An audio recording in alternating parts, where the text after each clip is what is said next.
కాంగ్రెస్ లో అంతర్గత విభేదాలు రోజు రోజుకు తారాస్థాయికి చేరుకున్నాయి. నియోజకవర్గ ఇన్ఛార్జ్ వ్యవహార శైలి కొంతమంది సీనియర్లకు ఏ మాత్రం నచ్చడం లేదట. అధికార పార్టీ ప్రతినిధిగా అందరి బాగోగులు చూడాల్సిన ఇన్ఛార్జ్ ఏమీ పట్టనట్లే వ్యవహరిస్తున్నారట. ఇంతకీ ఆయనకు పదవి ఉన్నా ఆసక్తి లేదా? ఏమన్నా చేద్దామన్నా అంత శక్తి లేదా?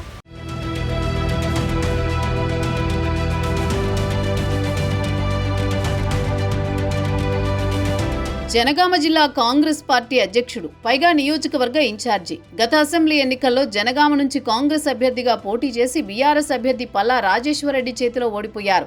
ఓడిపోయినా జిల్లా అధ్యక్ష బాధ్యతలిచ్చి కాంగ్రెస్ అధిష్టానం పెద్దపీట వేసింది. అయినా ఆయన తీరు మారలేదని సొంత పార్టీ నేతలే గుర్రుగా ఉన్నారు.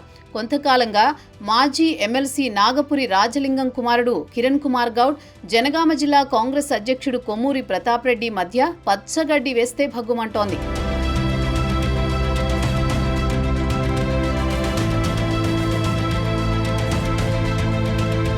జనగామ నియోజకవర్గంలో నాగపురి కిరణ్ కుమార్ గౌడ్ ఇటీవల సీఎం రిలీఫ్ ఫండ్ చెక్కులను పంపిణీ చేశారు. అయితే ఎలాంటి పదవి లేకుండా ఎలా చెక్కులు అందిస్తారంటూ కొమ్మూరి ప్రతాప్ రెడ్డి వర్గం ఆయనపై ఆగ్రహం వ్యక్తం చేసింది. ఆర్ఎండ్బి గెస్ట్ హౌస్లోనే లబ్ధిదారులకు చెక్కులు అందించారు నాగపురి కిరణ్ కుమార్ గౌడ్. డీసీసీ అధ్యక్షుడు కొమ్మూరి వర్గం ఆయన్ని అడ్డుకుంది. దీంతో రెండు వర్గాల మధ్య తీవ్ర వాగ్వాదం చోటు చేసుకుంది. పోలీసులు రంగప్రవేశం చేయడంతో గొడవ కాస్త సద్దుమణిగింది.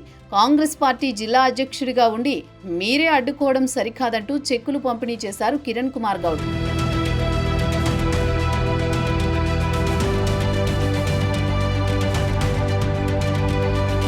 డీసీసీ అధ్యక్షుడు కొమ్మూరికి సొంత పార్టీ నేతలతోనే సఖ్యత లేకుండా పోయింది. కొమ్మూరి ప్రతాప్ రెడ్డి వర్సెస్ సీనియర్ నాయకుల్లా మారిపోయింది జనగామ జిల్లా కాంగ్రెస్. గతంలో కొమ్మూరి ప్రతాప్ రెడ్డి తనను హత్య చేయించేందుకు సుపారీ ఇచ్చాడని కంచె రాములు చేసిన ఫిర్యాదుతో జనగామ జిల్లా రాజకీయాలు ఒక్కసారిగా వేడెక్కాయి. కొద్ది రోజులుగా పార్టీ సీనియర్లు పీసీసీ అధ్యక్షుడితో పాటు సీఎం రేవంత్ రెడ్డి వద్దకు వెళ్లి జనగామ నియోజకవర్గంలో పరిస్థితులపై ఫిర్యాదు చేసుకున్నట్టు సమాచారం. జనగామలో పార్టీ కార్యక్రమాలను కూడా ఎవరికి వారే అన్నట్లుగా వేరువేరుగా నిర్వహిస్తున్నారు. దీంతో కార్యకర్తల అయోమయంలో పడుతున్నారు.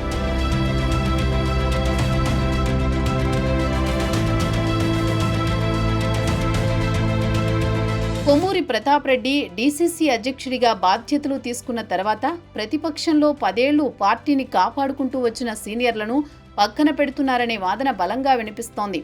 తన సొంత ప్రయోజనాలే చూసుకుంటున్నారనేది కొమ్మూరిపై సీనియర్ల ఆరోపణ. పార్టీ కార్యక్రమాలకు ఆహ్వానించకుండా దూరం పెడుతున్నారని నాయకులు ఆరోపణలు చేస్తున్నారు.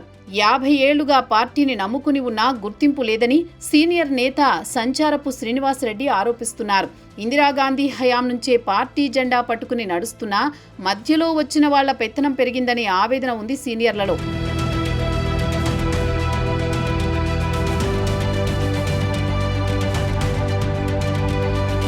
కొమ్మూరి ప్రతాప్ రెడ్డి గతంలో చేర్యాల ఎమ్మెల్యేగా పనిచేశారు.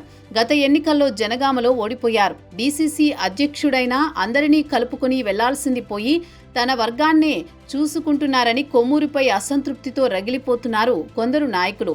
స్థానిక సంస్థల ఎన్నికలు సమీపిస్తున్న వేళ జనగామ జిల్లా కాంగ్రెస్లో నేతల విభేదాలు క్యాడర్ని కలవరపెడుతున్నాయి. చూడాలి మరి పల్లా రాజేశ్వరరెడ్డిని ఎదుర్కొని స్థానిక సంస్థల ఎన్నికల్లో కొమ్మూరి ఎంతవరకు సక్సెస్ అవుతారో.